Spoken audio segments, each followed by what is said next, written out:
반갑습니다. 11일 화요일 새벽을 하나님께 올려드립니다. 평안을 너에게 주노라 함께 찬양 부르십니다.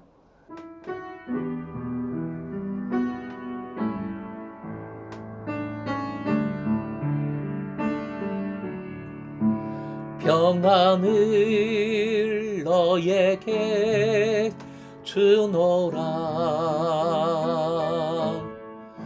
세상이 줄 수가 없는,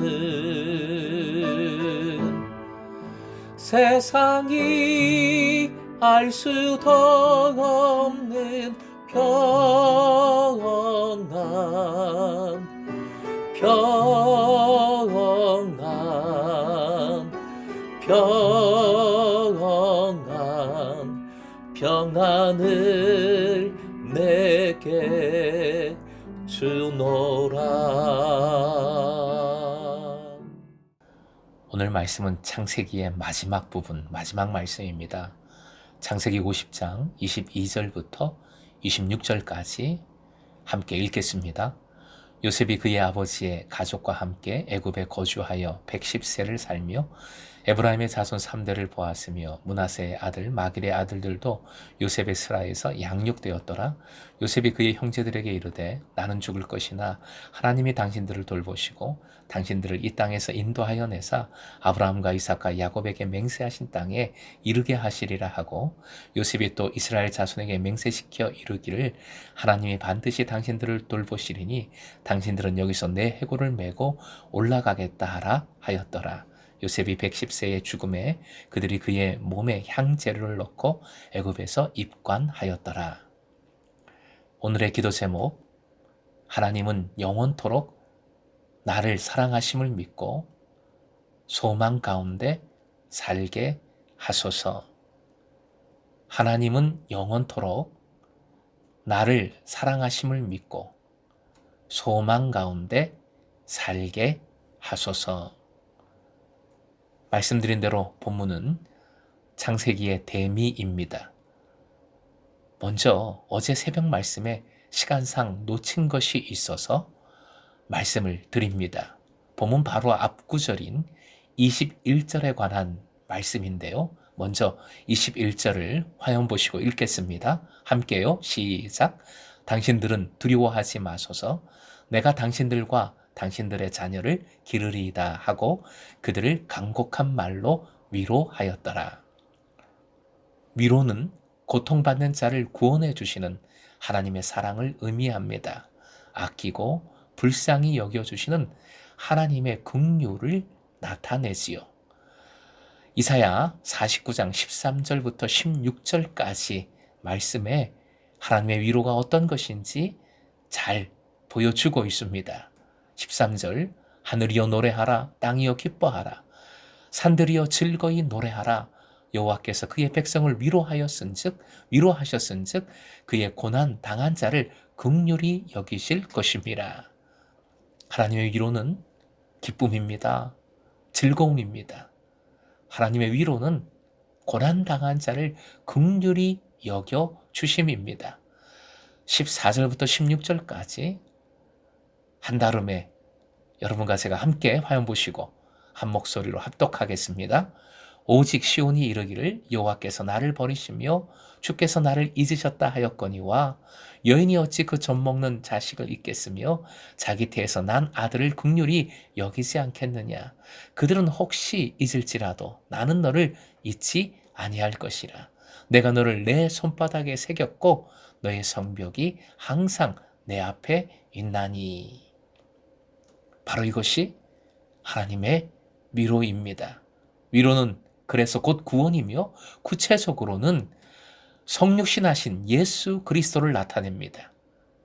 역시 이사야 선지자는 하나님의 위로가 예수 그리스도를 메시아를 통하여 임할 것이라고 예견합니다. 이는 하나님의 영광이며 모든 육체가 하나님의 구원을, 위로를, 예수 그리스도를 볼 것이라 선포한 것이지요.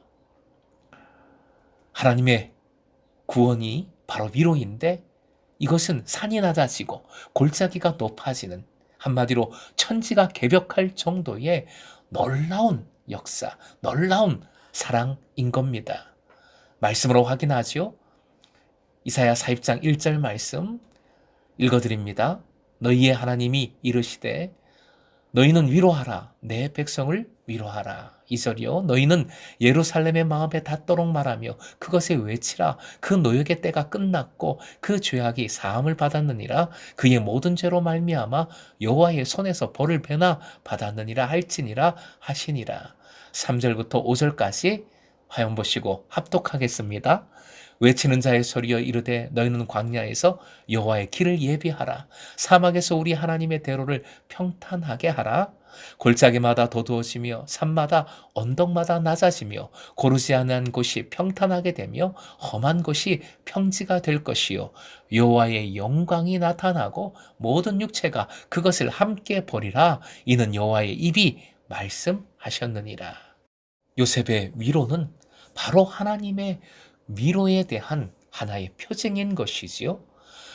또한 요셉은 형제들의 자녀를 기르겠다, 책임지겠다, 실제적인 약속을 하고 있습니다.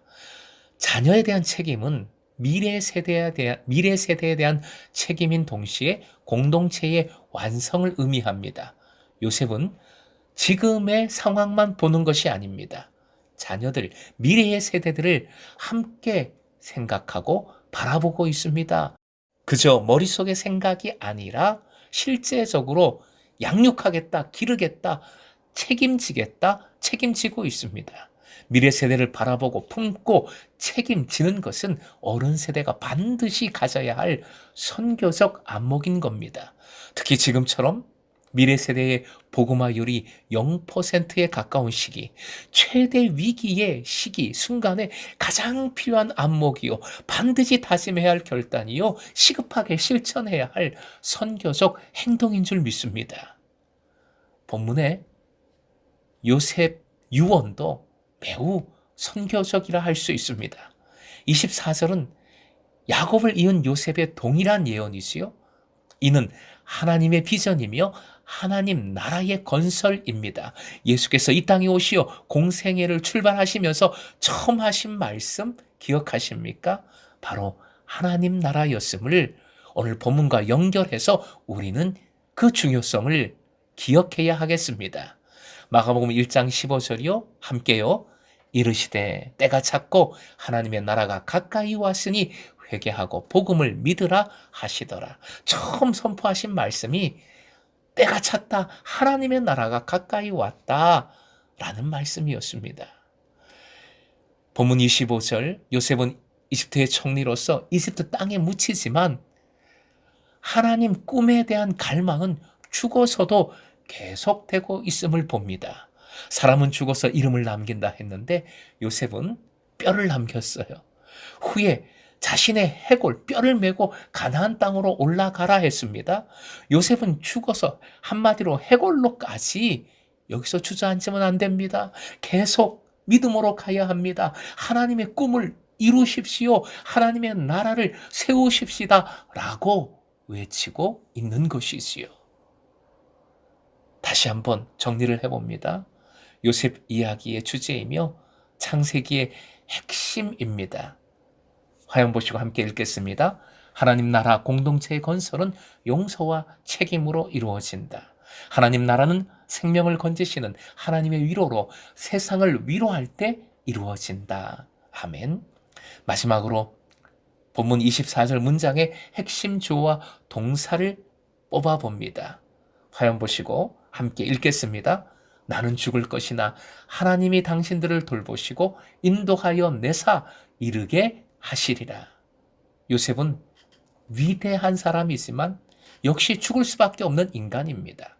창세기는 요셉의 장엄한 죽음으로 막을 내리는 듯합니다. 하지만 막을 내리는 것이 아니지요. 계속됩니다. 왜요? 요셉은 죽으나 하나님께서는 어제나 오늘이나 영원토록 동일하시기 때문입니다. 동일하게 여러분을 돌보심을 믿으십시오. 동일하게 선한 목자로서 우리를 인도하십니다. 동일하게 하나님의 목적에 우리를 이르게 하십니다. 그러니 어떤 어려움 때문에 내 생각 때문에 우리가 끝내지 마십시다. 우리가 함부로 막을 내리지 마십시다. 하나님의 사랑은 끝이 없습니다. 하나님의 선교는 영원토록 계속되는 줄 믿습니다. 그 사랑 안에서 미래를 소망하며 오늘도 행복한 제자로 살아가시길 주님의 이름으로 축원드립니다.